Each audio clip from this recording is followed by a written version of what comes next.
సమస్త సౌభాగ్యాలు కలిగి ఆకాశం, భూమి, వాయువు, జలము, అగ్ని అనే పంచభూతాత్మకమైన ప్రకృతిని ఆరాధించిన ఫలం కలుగుతుంది.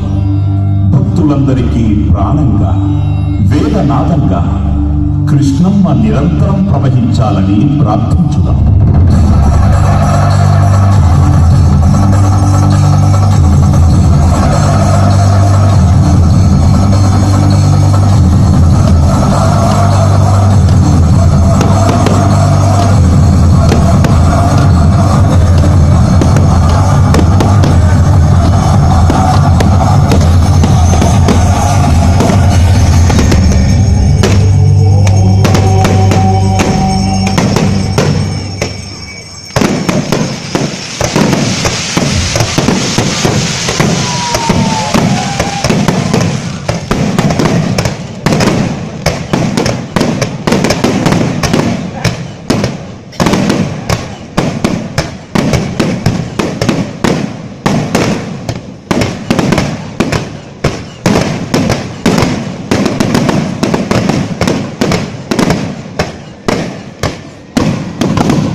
అఖండ కృష్ణవేణి నద్యై నమః అంటూ సాగినటువంటి పవిత్ర ఆరతి మనం తిలకించాం.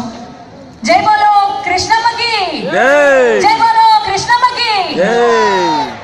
పవిత్ర ఆరతి తర్వాత ఈనాటి ఈ కార్యక్రమంతో పుష్కరుడికి స్వాగతం మనం పలికాం. తిరిగి రేపు ఉదయాన పుష్కర స్నానాలు ప్రారంభం అవుతాయి.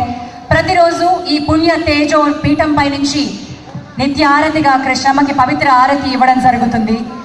ఈ రేపు పుష్కర స్నానాలు ప్రారంభమవుతాయి. కార్యక్రమానికి విచ్చేసినటువంటి